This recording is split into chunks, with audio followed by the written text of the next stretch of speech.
Yeah, team, today we're looking at the discriminant. The discriminant is a powerful little formula that you can use to give you information about a quadratic function.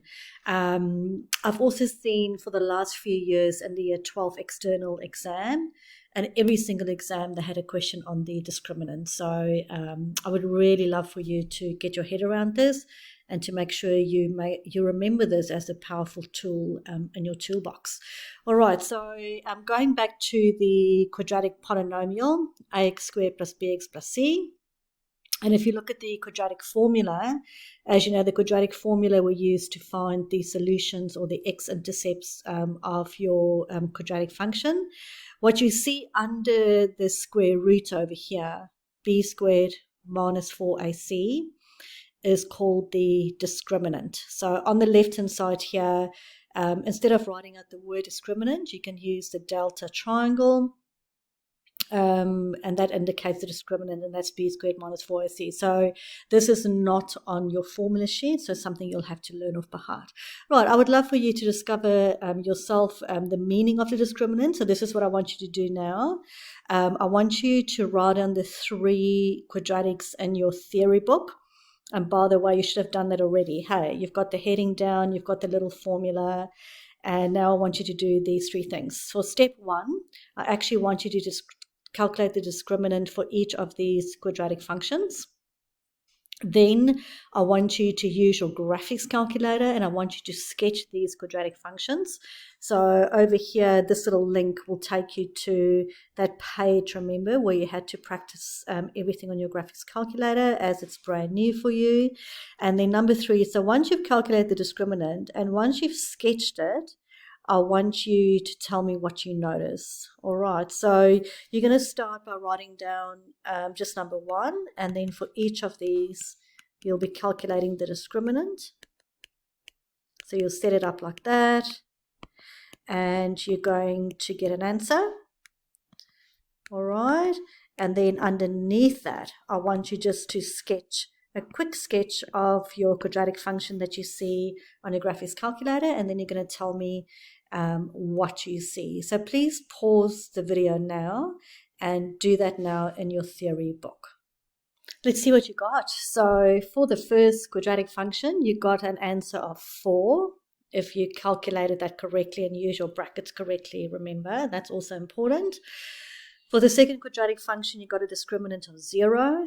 And for the last quadratic function, you got a discriminant of negative 23. So if you didn't get those answers there, please go back to your algebra and make sure you're happy with the use of brackets and that you did your number calculations correctly. Right, for number 2, you had to use your graphics calculator to sketch it. So I just got little screenshots here. You would have sketched that in your book, just a rough sketch. And then what do you notice? Well, let's have a look. This quadratic function has got 2 roots. This one has got 1 root, and this one has got no roots. So going back to the 2 roots one, I want you to look at the link of the discriminant. Here we get a positive answer of 4, and that indicates 2 roots. Here we got an answer of 0, and that's 1 root. And here we got an answer of negative 23, and we got a parabola that doesn't cut the x-axis, so no roots. Now this actually makes perfect sense, because let's go back to our quadratic formula. So we've got our quadratic formula over here, and under the root sign, remember, is your discriminant. And we got a positive answer for our first example, a positive answer. So if you're going to get a positive answer, you're going to get a solution. And remember, your solution is going to be split into 2 answers. So you're going to get 2 solutions, and that is why you get the 2 roots over there. If your discriminant is 0, then this is 0, and all of this falls away. And you can see you only end up with 1 answer. And that's why you're only going to have 1 root there. And if your discriminant is less than 0, it means that under the root sign you've got a negative value, and you know you can't get the square root of a negative. So there's no solution here, and this is why you do not have any x-intercepts. So it makes perfect sense if you take it back to the quadratic formula. So as I said, a really very powerful tool. If you don't want to sketch the parabola to have a look at what's going on, and you just want to know how many solutions you have, you can very quickly calculate the discriminant. And if your answer is 0, then you have one solution. If your answer is greater than 0, 2 solutions. And if your discriminant is less than 0, in other words, if it's a negative answer, then there are no solutions. Just take a moment now, please, and write this in your theory book, this little summary.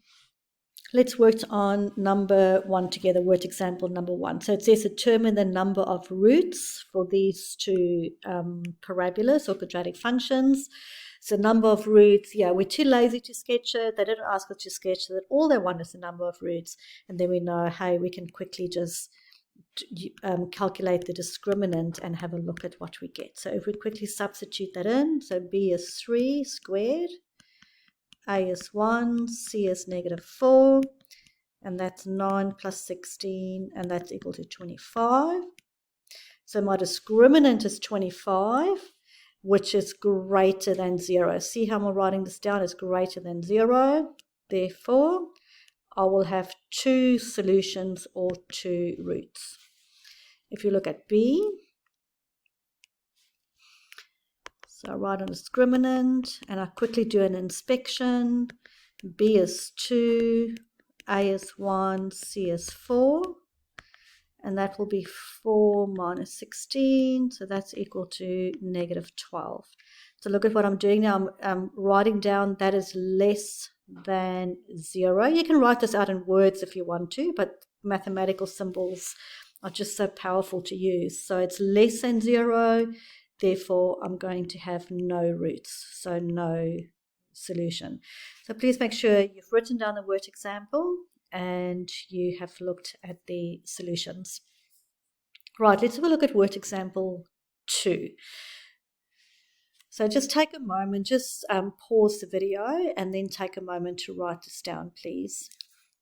Right, this is a typical exam type question. So it's asking you to find the values of p such that this quadratic function has got 2 roots, 1 repeated root, and no roots. All right, so it cuts the axis at 2 places, it touches it, it's got 1 repeated root, or it has no roots.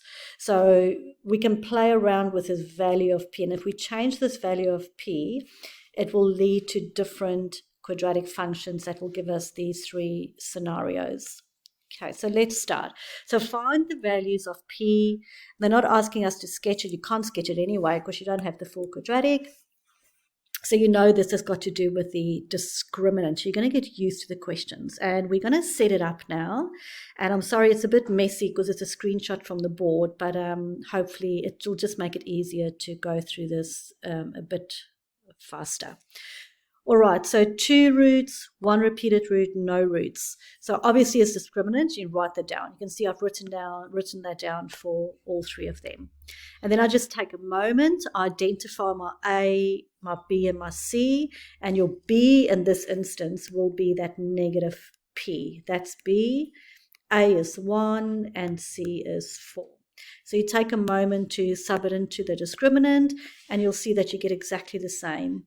Right, and my discriminant is p squared minus 16. The question was, what's the values of p to get different possible scenarios? So I'm going to start with b first because that's probably the easiest. To get 1 repeated root, what do I know about the discriminant? I know that 1 root means that a discriminant is equal to 0. So I'll let the discriminant be equal to 0. And now I'm in a position to solve for p. And remember, when you take that square root, you take a plus minus. So there are 2 possible solutions, 2 possible values for p that will give you a parabola that just touches the x-axis. You can actually go and do that if you want to. Substitute p back into the original, sketch it, and you'll see that it does work. All right, so now we're going to look at A and C. So for 2 roots, my discriminant will be greater than 0. So I set it up greater than 0. And for 0 roots, my discriminant will be less than 0. So I set that up will be less than 0. And you can see these are inequalities that I have to solve. Now, these are different to the inequalities that we did in term 1. The inequalities we worked with in term 1 was linear only. Now we have a quadratic. And there's a bit of a technique here that you've got to learn, and this is new. So what we do is we sketch this quadratic over here. Do you see p squared minus 16? So let's go. P squared minus 16. I can actually just rewrite as this. So, and this is just a quadratic function. I mean, I can go y is equal to x squared minus 16, and that's a quadratic function. Now, if I sketch this, I can find my x-intercepts. Let y be equal to 0. And you can see that your two roots will be plus 4 and minus 4. All right, so it's a quadratic. You take a moment to sketch it. So for the first one, what will the value of p be to get two roots? Will be where the quadratic is greater than 0. In other words, where the quadratic is positive. Positive, where the quadratic is positive. So I'm looking at everything that's above the x-axis. So this bit over here, you can see is above the x-axis. And it will be above the x-axis for these x values over there and for these x values over here. Or remember p values, so p values over here. So if p is greater than 4 and if p is less than -4, my quadratic will be positive. All right, so this is what I've got over here. When p is greater than 4 and p is less than -4, then my quadratic is positive. And then for the no roots one, remember we said it will be when the discriminant is less than 0. In other words, if I look at my quadratic, it will be where the quadratic is below the x-axis. Where's the quadratic below the x-axis? Here. Between these two values, between -4 and 4, the quadratic will be below 0. And then we write it down like this. So for all the values between -4 and 4, that's when my quadratic will be below 0. So that's where it will be negative.